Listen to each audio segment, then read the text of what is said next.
It was as though this plan had been with him all his life, pondered through the seasons. Now, in his 15th year, crystallized with the pain of puberty.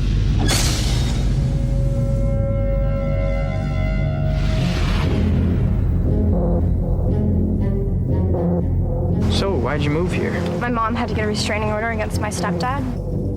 He has emotional problems. Oh, I have those too. What kind of emotional problems does your dad have?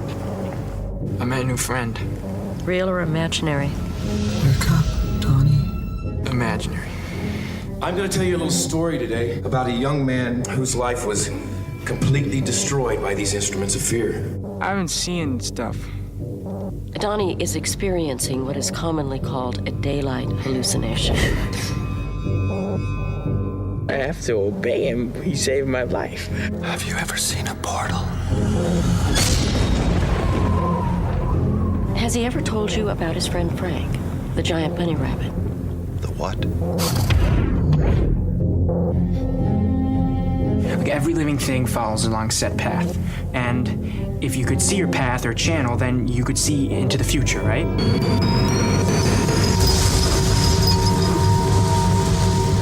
I'm not going to be able to continue this conversation. Don't worry. You got away with it. What is going to happen? I only have a few days left before they catch me.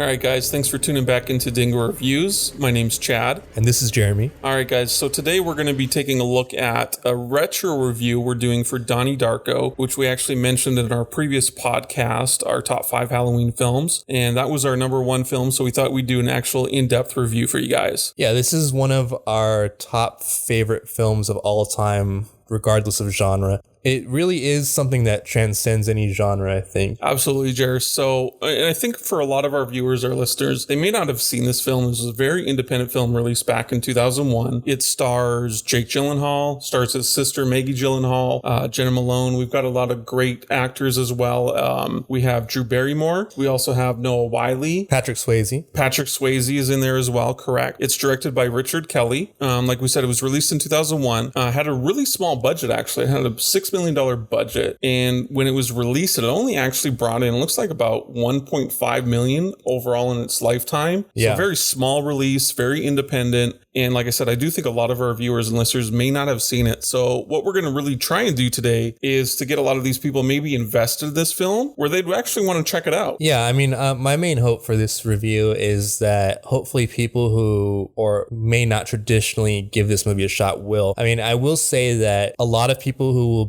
have negative criticisms of this movie would say that it's a nonsense movie. Yeah. Maybe that it's pretending to be intelligent, but is not. And I disagree with that. I think that this film has a lot of merit, especially for film history. It has an excellent use of cinematography. Excellent use of cinematography, Jerry. And along with that, let's talk about the soundtrack, because I think the soundtrack does an amazing job at not only, bringing the viewers into the film, but also kind of, it deals a lot with the time frame. The movie's set in the 1980s. The soundtrack covers music all from the 80s. And we've got great things like, we've got Tears for Fears. There's Duran Duran on there, Echo and the Bunnyman, a lot of great songs that really fit the film and the overall aesthetic of it. Yeah, and I think, the majority of listeners would know Gary Jules' Mad World. Yes. Right, because it's been played out in a lot of video games, a lot of other movies. It's the most popular song. But it actually shows up near the end of the movie, and I think that this is one of the most masterful uses of a non-original score. That,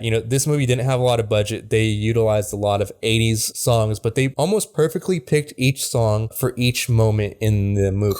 Correct. So with that, Jared, let's kind of maybe go into a little bit of the synopsis of the film so people kind of know what it's about. And again, guys, this is going to be a spoiler review. So definitely we would recommend that you check it out before you finish listening to the rest of this. But we're going to go in depth and talk a lot about everything that's going on. So really the synopsis of the film, it follows Jake Gyllenhaal as he's a troubled teenager and he's plagued by visions of a man in a a large rabbit suit who manipulates him to commit a series of crimes after he narrowly escapes a bizarre accident. Yeah, and that's just, the synopsis we pulled right off of IMDb, but that really kind of does a disservice to the movie because it's a lot more than that. It absolutely is. That, like you said, Jared's official synopsis, it doesn't give away too much, but it gives you enough to kind of get interested. I think the biggest things in here are, it's obviously about Jake Gyllenhaal. He is a troubled teenager. Right. Donnie Darko, right?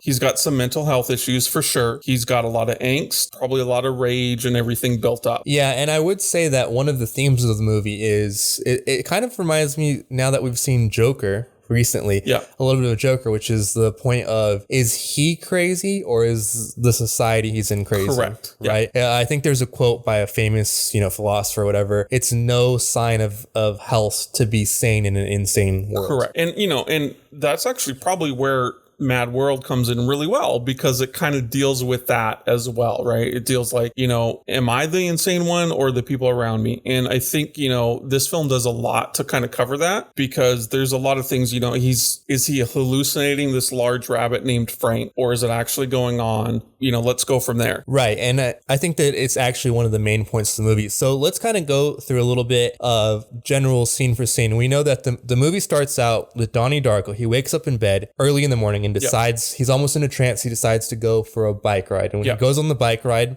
an airplane crashes into his house, and he was the only one in the house, right? Well, at that point, it crashes right into his room, his bedroom. It's not the full airplane. It's like an airplane engine falls directly into his room, right on top of his bed. So had he been there, he would have been dead. Right. And then he gets out of the house, goes for a bike ride. Midnight, he goes to this golf course where he sees his first vision of Frank, the huge giant 8-foot rabbit. Right. And I think part of the movie is they never say who or what Frank is. This movie doesn't spoon feed you a lot. You have to kind of think, is Frank God? Is Frank a manifestation of his subconscious? Is Frank some sort of time traveling entity or alien or something? Like, you don't ever have an answer. Yeah. So expect that you will have more questions than answers on first viewing. Correct. So this is one of the reasons I love the film so much. It doesn't require multiple viewings to really enjoy the film. You can enjoy the film the first time.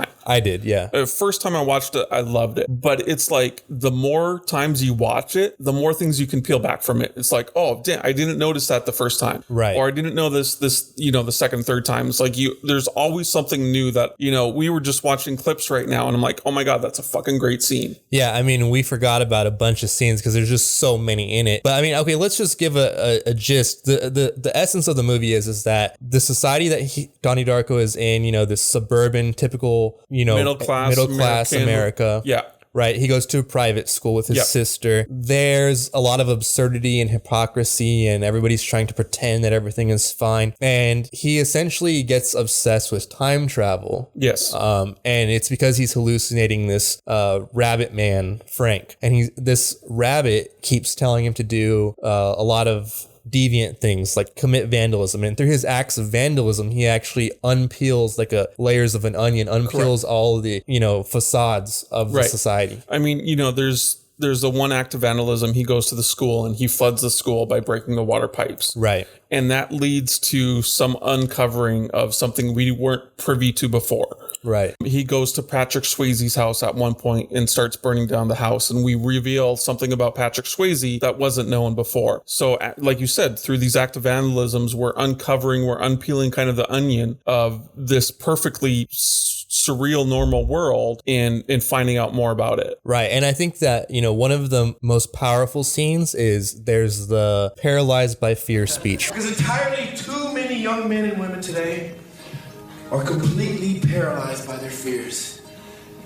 They surrender their bodies to the temptation and destruction of drugs, alcohol, and premarital sex. Now, I'm going to tell you a little story today.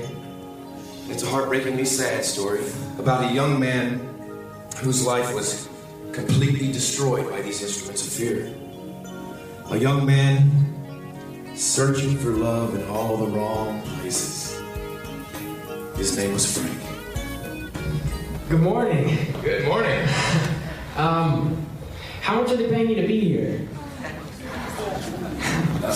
Excuse me? What is your name, son? Gerald. Well, Gerald, I think you're afraid. Are you telling us this stuff so we can buy your book? Because I gotta tell you, if you are, that was some of the worst advice I ever heard. You see how sad this is? You want your sister to lose weight? Tell her to get off the couch, stop eating Twinkies, and maybe go out for field hockey. You know what? No one ever knows what they want to be when they grow up. You know, it takes a little while to find that out, right, Jim? And you. Yeah, you. You're sick of some jerk shoving your head down the toilet. Well, you know what? Maybe you should lift some weights or take a karate lesson, and the next time he tries to do it, you kick him in the balls. Son, do you see this? Right. This is an anger prisoner, a textbook example. Prisoner. Do you see the fear, people? This boy is scared to death of the truth. Son, it breaks my heart to say this, but I believe you are a very troubled and confused young man. I believe you are searching for the answers in all the wrong places. You're right, actually. I am I'm pretty troubled and I'm pretty confused, but I'm afraid, really afraid. Really afraid, but I think you're the fucking Antichrist. Basically just says like, hey, this guy is a fraud. He has no answers. Right. Fraud, hypocrite. Basically telling you like, okay, there's two ways to deal with things, right? You're afraid of it or you love it. And it's like, Donnie Darko comes in, he's like, hey dude, no, there's like so many more emotions that you've got to go through. Yeah. And if you're tired of something, you've got to, do it for yourself. You can't just be like, oh, well, the self-help guy told me to do, not be afraid anymore. So I'm not afraid anymore. Yeah. I think what the movie continually highlights is that the reason there's a lot of hypocrisy, in schools, especially that children very easily pick up on, is that, people want to make everything black and white, and most of everything exists in the gray in the middle. And I mean, there's even that scene where the teacher is like, as you can see, the lifeline is divided into two polar extremes, fear and love. And she has these statements like, this person stole something, place an X on the spectrum. Yeah. And, the girl places an X. Then she has Donnie Darko do it. And she says, this person is cheating or whatever, place an X. And he refuses to do it. And then he ends up in the principal's office. Right. Let me preface this by saying that your Iowa test scores are intimidating. So let's go over this again. What exactly did you say to Ms. Farmer? I'll tell you what he said. He asked me to forcibly insert the lifeline exercise card into my anus. Well, and, some other great characters of the film. So Drew Barrymore plays another teacher in the film. Right. And I love her character, too, because, like you said, Jared, so, throughout the film, we're kind of seeing there's a black and a white, right? They want you to fear or love black and white, right? Drew Barrymore's character, a teacher, she plays in that gray zone. She does. In fact, right, there's that one scene where they're talking about Watershed Down, which is a book about rabbits. Right. And to Donnie Darko, he's like, why would I care about rabbits? They're not the same as humans, right? And she's like, are you saying that rabbits don't have the same value of life? And he's like, of course they don't. But then his soon-to-be girlfriend is like, well, no, actually, this is about the author's story, and the author loved those characters, right, and the rabbits could speak and think like humans. So we're talking about a hypothetical. In that instance, these rabbits, their lives did have value, right? And she kind of proves him wrong, meaning that even Donnie Darko, who is our anti-hero, who represents rebellion, even he is susceptible to black and white thinking that can lead you down a road of sort of hypocrisy, right? And then, another character I really enjoy in the film is Noah Wyle's character. He plays a science teacher. Yeah. And at one point in the film, Donnie Darko comes across this book that was written by an older lady that's in the film. I think her name is Roberta Sparrow. Right. And it's like a science book based on time travel. And, this film deals with that a lot. And, we don't really understand the why or what behind the time travel, but it's there. And it's an element in the film. And I think it works great the way that they portray it. Mm-hmm. But Noah Wyle's character kind of helps Donnie Darko kind of traverse some of that, education, I suppose you could say, around time travel. Yeah, he helps him answer some of like the hypotheticals, because what we've realized at the end of the movie is Donnie Darko is in fact experiencing traveling through time. But what I really like about this movie is it kind of shows that it's not traveling through time like a time machine. He's traveling through time as in he is aware that time is flowing in a awkward or weird direction. Yeah. I really like that because that sentiment, I think we've all had those moments in time where we have like deja vu, or we have some sort of eerie sense that something is not right on like the cosmic level. Yeah. Right. And, you know, he says that several times. He's like, we're traveling through time. We're moving through time. Right. Or there's the scene where like one of the best scenes of the movie, in my opinion, is when they're in the movie theater and well, first of all, it was after they had a Halloween party, right? And I love this whole movie because it just has a total sense of what Halloween really felt like, I would say, like before the internet. Okay, right, sure. Right? There was a real sense of mischief, mayhem. Yeah. You know, the bad kids really could hurt you because you're there without your parents, right? Yeah. But also you could have some real fun because nobody's watching. Everybody's in costume, right? That's what Halloween to me really felt like, especially in suburban areas. Yeah. And you know, and like you said, that encapsulates it perfectly because it is set during the 80s. And in the 80s, I mean, you know, we look at E.T., they have a whole Halloween scene where you're out and about dressed up. And I remember going out in the 80s, like everybody dressed up. Exactly. You're out without your parents, and big kids, you know, in this movie, there's actual consequences. Yes. And I think that's great the way that they portray that. Yeah, it's very nostalgic. I don't think that any kids these days will ever have that same feeling because now everything is very sanitized. You know, everybody goes to a Halloween trunk or treat or something. There's all these fears of, because it was chaos and things do happen during it. But anyways, the point being is that, you know, at the end of the movie, what happens is we discover that Donnie Darko did in fact find a break in the time-space continuum because he was supposed to die in that airplane accident. And what we see at the end of the movie is, you know, he goes down into a cellar with his girlfriend and gives her a kiss. She comes back up and she gets hit by a car. And the man driving the car is in Frank's bunny suit, or reminiscent of his bunny suit, right? Right. So, and this is kind of, I guess, how the time loop, if you will, I suppose, plays out, right? So the guy in this bunny suit at the end of the film who hits his girlfriend is his sister's boyfriend, right? Maggie Gyllenhaal's boyfriend. Right. He dresses up, he makes this whole bunny suit. And it's almost like, you know, kind of that deja vu thing. Like Jake Gyllenhaal saw this character in that past or present or future version wherever he's at, right? And then kind of maybe took it back in his conscience, if you will, right? Like, you know, kind of when you think of deja vu as I do, it's like you're aware of something, so it's embedded into your subconscious. So when it starts happening, like that's where that Frank character comes from. That's where that big rabbit comes from. Yeah, and there's a lot of symbolism in the movie. You know, there's a lot of focus on rabbits, and you know, the back to the point where Drew Barrymore is teaching about, you know, do rabbits have the same value of life? When in the Halloween scene, right before Donnie Darko's girlfriend gets killed, they're watching a movie and Frank appears and she falls asleep and only Donnie Darko turns his head and he says, "Why you wear that stupid bunny suit?"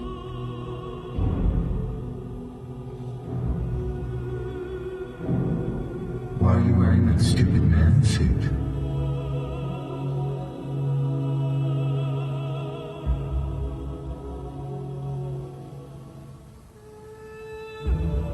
Take it off.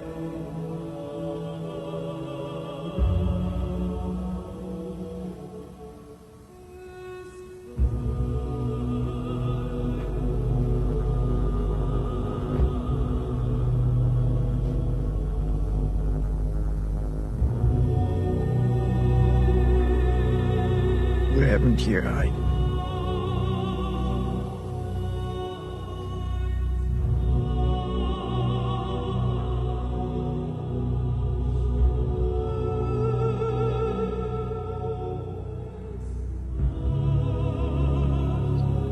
Why do they call you Frank?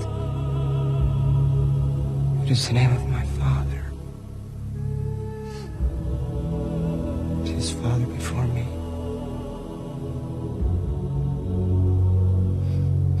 Frank?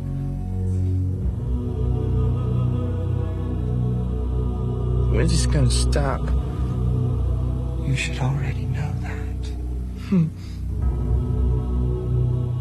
I want you to watch the movie screen. There's something I want to show you.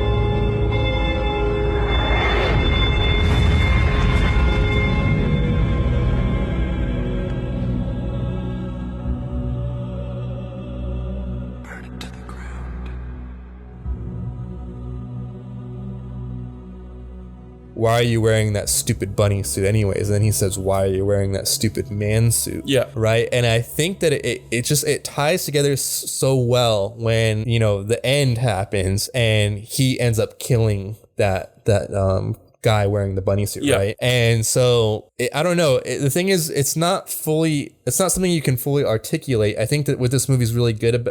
What this movie does well is it kind of explores a vibe. Yeah. You know, and that's what's hard to say what's good about the movie. Obviously, the soundtrack's amazing. The acting is great. The direction's pretty good. The editing, which we should talk about, is amazing because, again, we should say you should watch the theatrical version. It's way better than the director's cut, which is rare. Yes. Usually we're the other way. Usually we are the other way, and I completely agree on that point.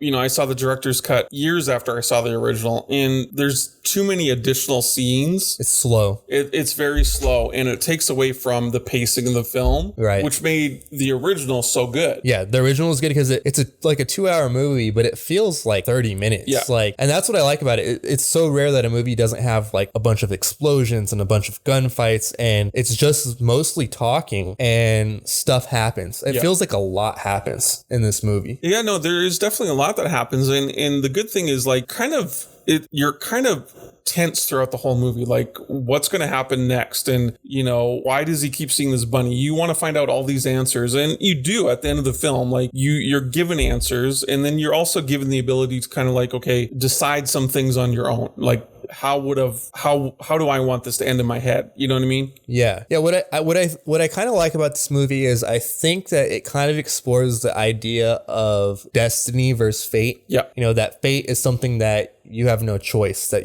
this is your fate, and destiny is this is what should happen, but you can choose whether you take that route. And it kind of explores that, you know, Donnie Darko, he gets this opportunity to see what his life would have been if he didn't die in this plane accident, right? He gets to see all these beautiful moments, you know, this Halloween time and all this stuff, his first girlfriend. Yeah. And he gets to kind of a second chance kind of, but then he realizes like, hey, I was supposed to pass. I think he kind of accepts it. And then, you know, the end of the world happens and the movie resets. It starts over where the airplane engine does in fact crash. He stays in his bedroom and dies. And the girl who's new to town, who's going to be his girlfriend in the first timeline, she's talking to somebody in the town and she's like, oh my gosh, what happened? You know, or whatever. And she's like, didn't you hear Donnie Darko got killed? And she's like, and I forgot what they say, something like, oh, I wish I had known him or something. Yeah. But there was like a real sense of like, she also knew that she never knew this kid, but she lost something serious, and it's because that was her first boyfriend. Right. But she didn't know that because it's in another universe, in another timeline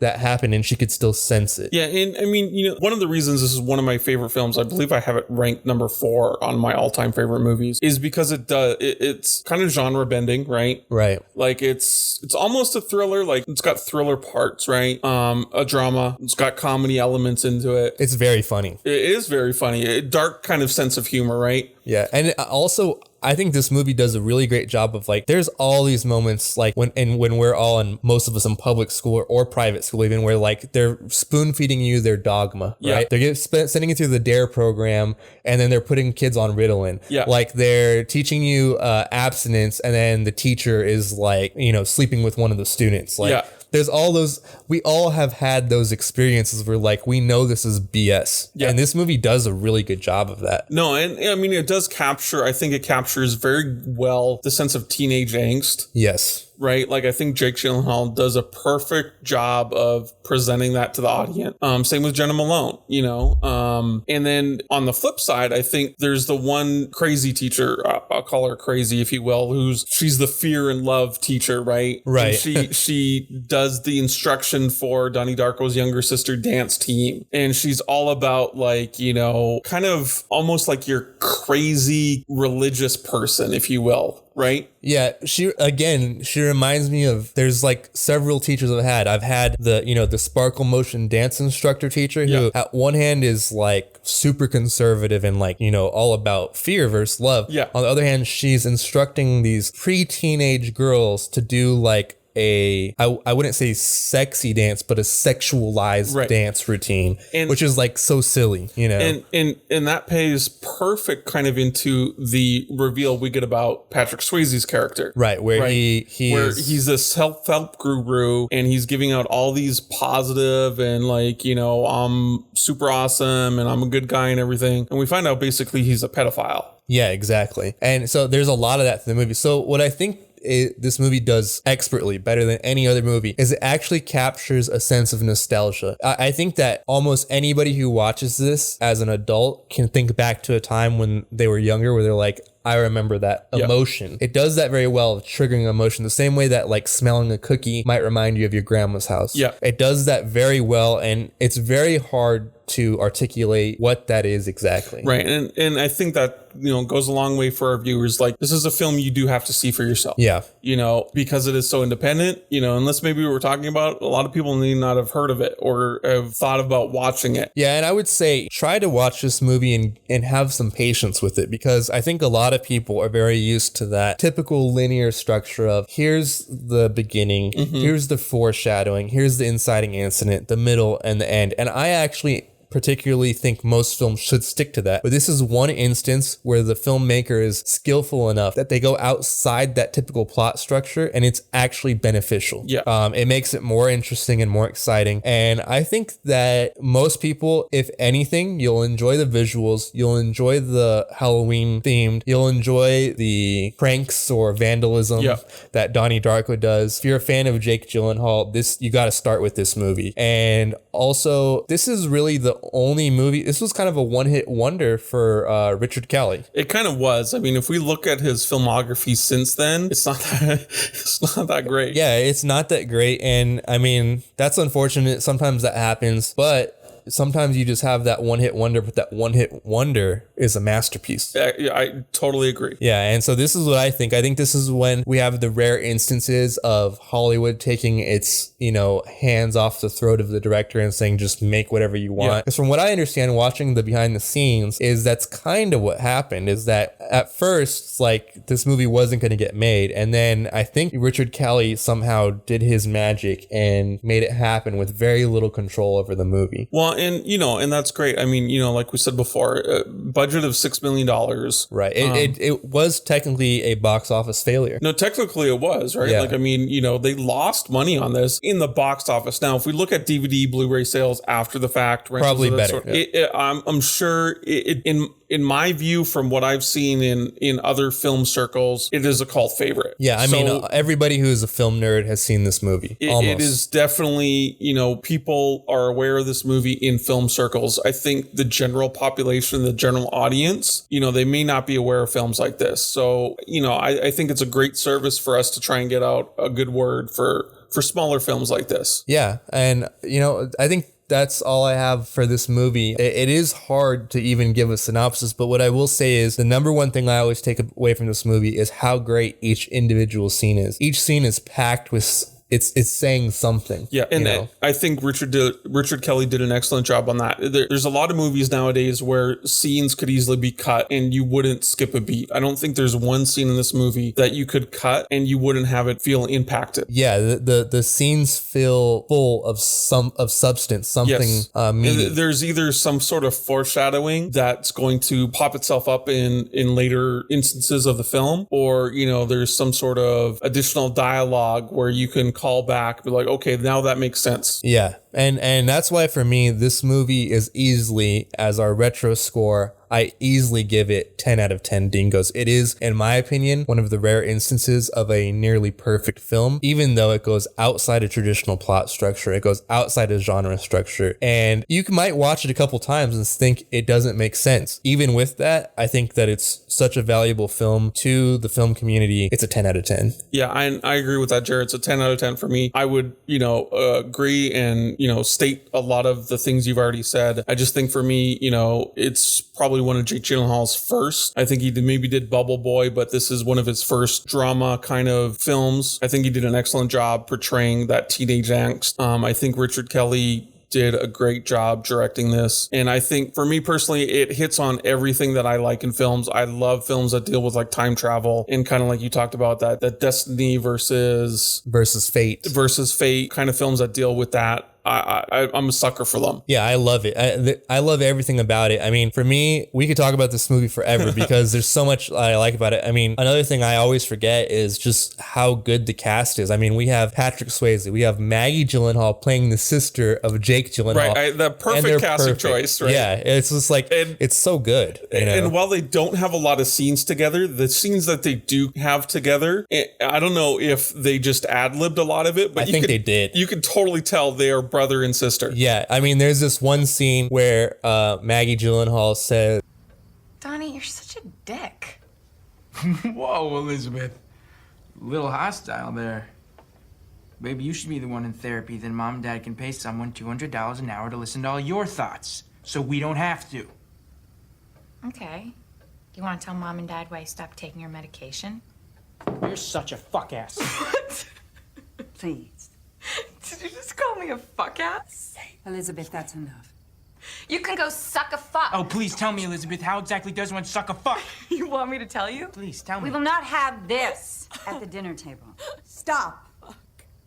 so yeah, you're gonna love it or hate it probably, but I highly suggest giving it at least one watch, if not 2 or 3. And I definitely agree with that. What I would recommend to our viewers, listeners, is if you do watch it, leave us a comment down here in YouTube. Let us know what you thought. You know, do you agree with both of our 10 out of 10s? Do you think this was something that, you know, could have been done better? Let us know in the comment box. Yeah, we'd love to know because I think a lot of people would easily say that this is actually not a good movie. So that would say a lot about our taste in movies. Yeah. Anyways, thank you for listening. I know this was a long one. If you stuck into the end, we appreciate you. Be on the lookout for our next podcast. We try to release at least 2 every week, sometimes more. You can find us on Instagram, Facebook, all the social media, and we'll see you next time. All right, guys. Thanks for tuning in.